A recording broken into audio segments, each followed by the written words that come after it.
The acrid smell of floor wax and the stifling heat of hundreds of sweaty bodies suffocated the air in the gym, mixed with the amplified echo of bouncing basketballs and the shrill sound of whistles. For 15-year-old Livia, it was a relentless bombardment. She sat in the bleachers, hunched over, her large, colorful headphones covering her ears like a physical barrier, her only refuge from the deafening chaos. Inside, in her own private world, a complex, soft melody flowed, her own composition, a shield against the sensory overload that paralyzed her. Suddenly, a long, dark shadow covered the dim light that reached her. It was Julia, the most popular and cruel girl in the class, and her arm reached out with a mocking smile. Julia didn't take Livia's headphones off. Instead, with a sharp, malicious click, she pressed the off button on the small music device attached to Livia's backpack strap. Livia's musical silence was shattered by a loud noise. The chaos of the gym, previously muffled, exploded in her ears like 1,000 thunderclaps. The smell, the lights, the screams, everything amplified to an unbearable level. Livia shuddered, her eyes widening in panic. Julia laughed, a cold, cutting laugh. "Look, the headphone mummy lost her music. Can she live without her little world that no one understands?" Julia's friends guffawed, and one of them, Bea, kicked Livia's backpack lightly, causing the music device to slide under the bleachers. Livia cringed, her hands over her ears, her body shaking uncontrollably, the humiliation burning her cheeks. Music, her world, gone. How could this be? Was their cruelty not satisfied with mocking her, but with destroying her only bridge to reality, her refuge, her own voice? Livia's room was her safe haven, a sanctuary from the outside world. The lights were always dim, and the only sound was the soft hum of her fan, a constant noise that calmed her and helped her process the turmoil inside.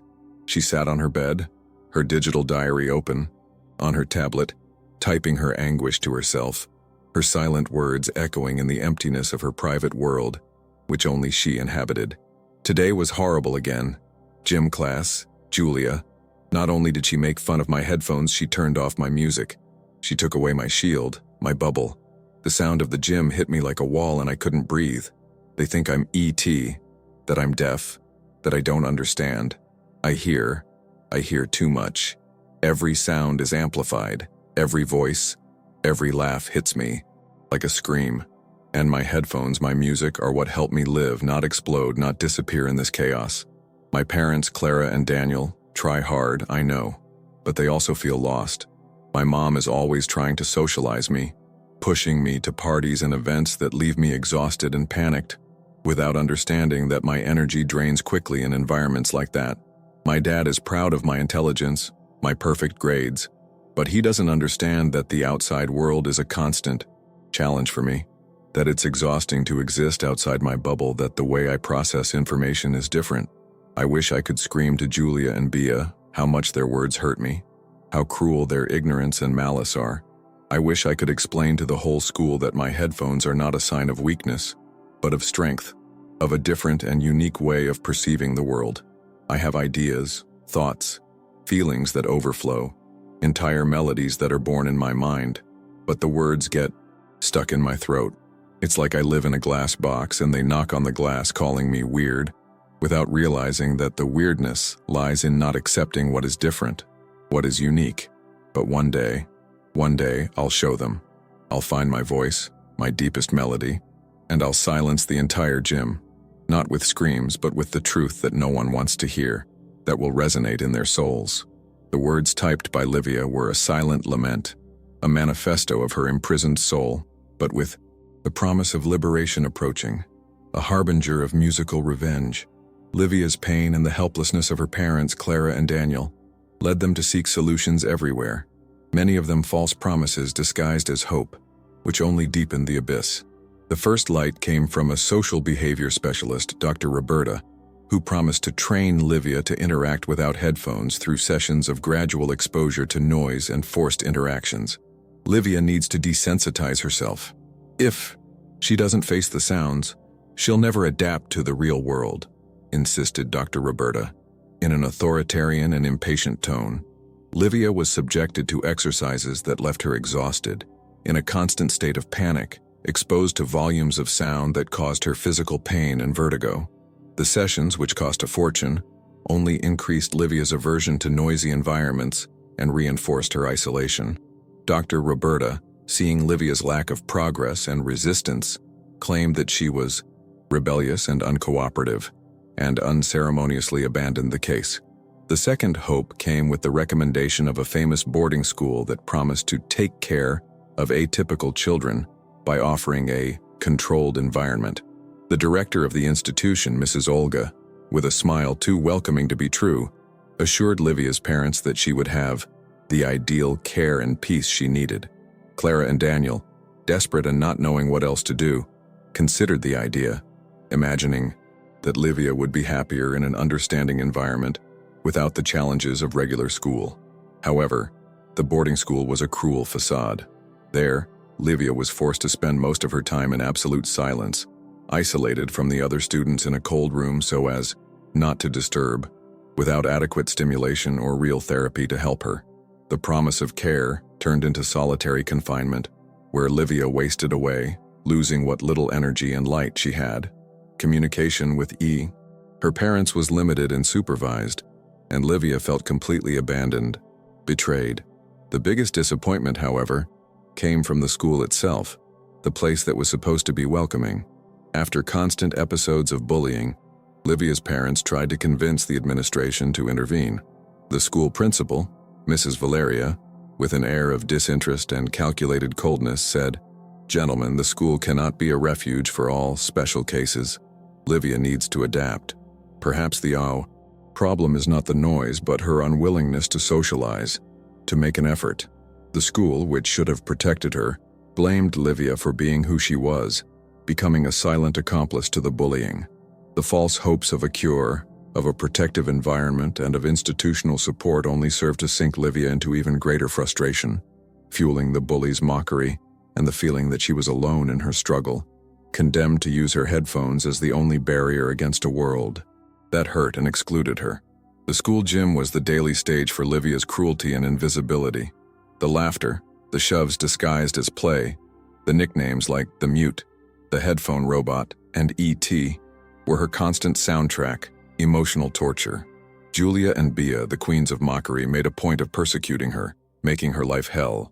During physical education class, they would form a circle around Livia, who tried to hide behind a pillar, and begin to imitate her, swaying their bodies and making muffled, distorted sounds. "Look how Livia communicates, it's the language of headphones," Julia would mock, and the group would laugh cruelly.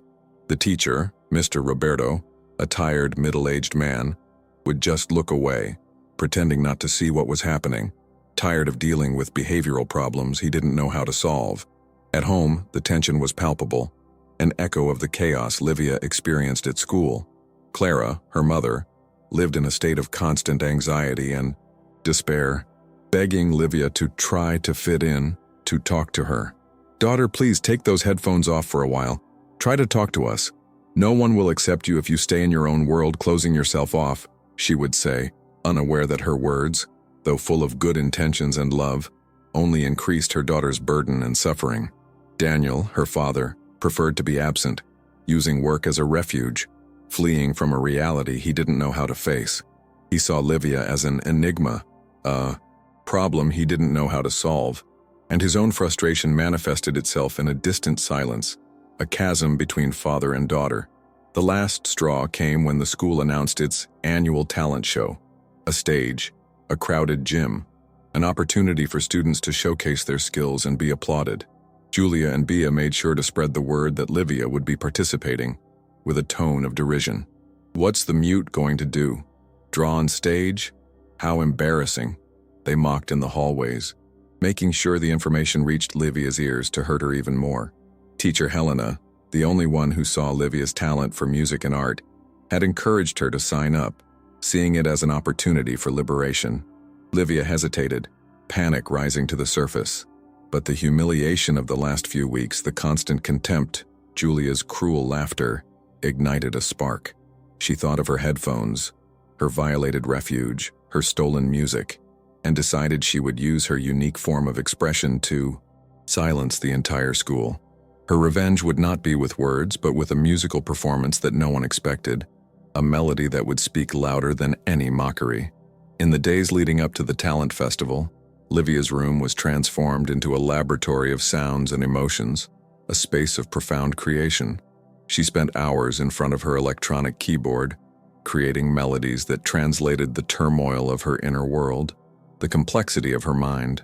Her headphones, once a shield against noise, had now become tools of creation, allowing her to immerse herself in her own compositions, filtering out the external chaos and transforming it into harmony, into pure art. Her teacher, Helena, her only confidant at school, visited her often, offering technical and emotional support, but leaving Livia free to explore her own musical genius. Helena knew of Livia's talent, a complex melody that rarely manifested itself, and encouraged her to use her music as her most powerful voice. Livia decided that her performance would be purely instrumental, no words, just music. She composed a piece that began with chaotic and dissonant sounds, representing the sensory overload she experienced daily, the panic of the gym. Gradually, the melody organized itself, gaining form, rhythm, and harmony, symbolizing her search for balance, the beauty of her inner world, and the resilience of her soul. On the day of the talent festival, the gym was packed. The lights were blinding, the buzz was deafening, the air thick with anticipation. Livia felt panic rise in her throat, her body trembling. But the image of Julia and Bea, sitting in the front row with cynical, mocking smiles, ignited the flame of her determination. She walked onto the stage in silence, a small but imposing figure, headphones firmly in place, accompanied by her teacher Helena, who helped her position the keyboard. The audience murmured, some laughed, others whispered, "What's the mute going to play?" "Silence," whispered Julia, confident of another moment of humiliation. Livia ignored her. She took a deep breath, closed her eyes for a moment, and her fingers, with hypnotic precision and unquestionable passion, played the first notes. Dissonant chaos filled the gym, a disturbing sound. Some laughed, but as Livia's melody developed, the chaos transformed into a complex and enveloping harmony, a musical masterpiece. The sounds organized themselves, the notes flowed, telling a story of struggle, resilience, and hidden beauty. The laughter ceased. The buzz gave way to absolute silence, a silence of pure admiration and shock. The gym lights, once harsh, seemed to dance with the melody. The turnaround was not a miracle of speech, but the explosion of a silenced talent, a melody that spoke louder than any words, louder than any mockery, silencing the entire gym and touching the soul of each person. Livia's music filled the gym, and the silence that ensued was not just curiosity, but reverent shock. Julia and Bea's eyes, once full of scorn, were now wide, fixed on Livia's figure on stage. Their cynical smiles faded, replaced by an expression of pure disbelief and perhaps deep shame. The first victory was the absolute silence that dominated the gym. No one dared to laugh or make comments. Livia's music, complex, emotional, and visceral, touched everyone in a way that words could never do. The notes told a story of pain, overcoming adversity, and inner beauty. Many students, who had previously mocked her, now had tears in their eyes, visibly moved by the sincerity and power of her art. Mr. Roberto, who had previously looked away, stood motionless, his eyes brimming with tears, witnessing the depth of his student's soul. Then came the wave of emotion that swept through the audience, a current of empathy. Livia's melody, which began in chaos and evolved into harmony, was a mirror of many people's own experiences, their internal struggles, their own silences. When the last note rang out and Livia opened her eyes, the gym exploded in applause. A thunderous round of applause, unanimous recognition of her talent, her courage, her existence. Livia, who had never received a compliment without a hint of pity or prejudice, felt the warmth of that applause in her soul, a warmth that healed old wounds. The greatest victory, however, was the transformation in the school environment. Julia and Bea, ashamed and shocked, were confronted by other students and even some teachers. Ms. Valeria, the school principal, who had previously been indifferent and blamed Livia, sought out Livia and her parents, Clara and Daniel, with tears in her eyes. offering sincere apologies for the school's lack of understanding and failure to act. The school implemented awareness programs about autism and neurodiversity, and Livia's headphones, once a source of ridicule, became a symbol of her strength and her unique and unmistakable voice. Livia continued to wear her headphones, but now with the confidence of someone who knew that her music spoke for itself, silencing the entire gym and transforming prejudice into admiration and respect. The impact of Livia's performance reverberated throughout the school for weeks, not as a passing event, but as a profound and unforgettable lesson about prejudice, invisibility, and the overwhelming power of authentic expression. For Julia and Bea, the public humiliation and shame were a hard blow. They were forced to confront the cruelty of their actions and the ignorance behind their mockery, a truth that left a lasting mark on them. For many other students, Livia's performance opened their eyes to the silent pain of classmates who, like her, faced daily prejudice and misunderstanding. For Livia, the experience was a turning point. She discovered that her silence was not a barrier, but a blank canvas for her creativity, a canvas where her soul painted melodies.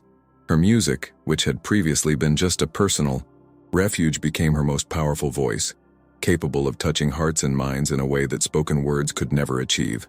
Anxiety and sensory overload were still part of her life, but now she had a powerful tool to deal with them, and the confidence that her way of being was valid and valuable, a gift. Teacher Helena felt her purpose renewed. She had been the only one to see Livia's talent, the only one to believe in her silent voice, and Livia's victory was also hers.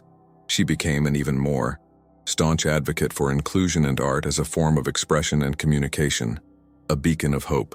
Clara and Daniel, Livia's parents, finally understood the depth of their daughter's inner world, not as a problem to be cured, but as a gift to be celebrated, a brilliant mind to be understood. Livia's revenge was not to cause pain, but to heal, to show that true strength does not lie in shouting louder, but in being authentic, and that beauty can be found in all forms of expression, in every melody, in every silence. The truth that no one wanted to tell was that acceptance is the most beautiful melody that can be played. Livia's life at school did not turn into a fairy tale without problems, but a profound and lasting change began to manifest itself, paving a new path of inclusion.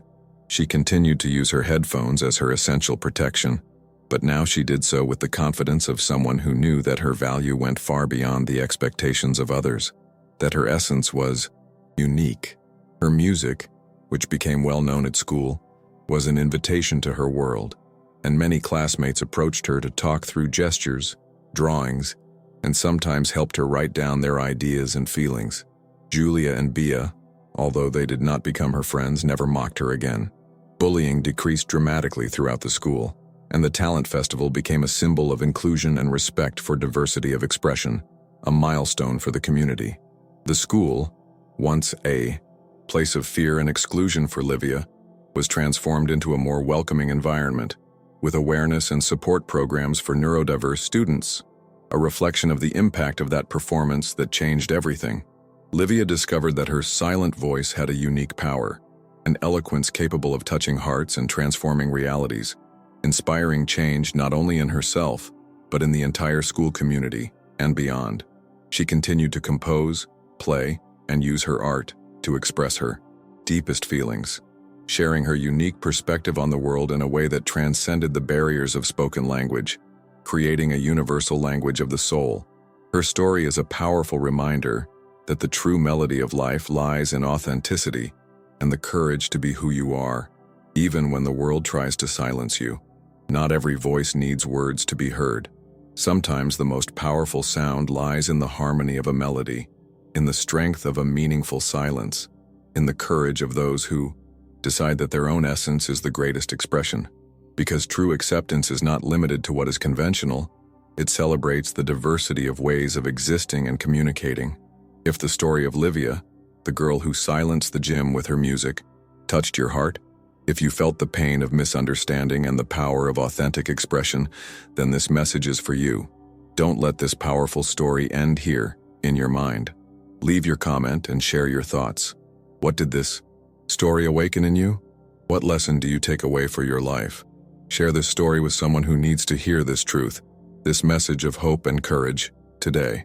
And if you want to continue to be inspired by stories that transform and remind us of the power of acceptance and neurodiversity, then please subscribe to our channel now and turn on the bell. Join our community to amplify these voices and build a world where all voices, spoken or silent, are heard, valued, and celebrated. Your voice, your engagement, your empathy can make a difference. Let's give voice to silence and build a more inclusive future together.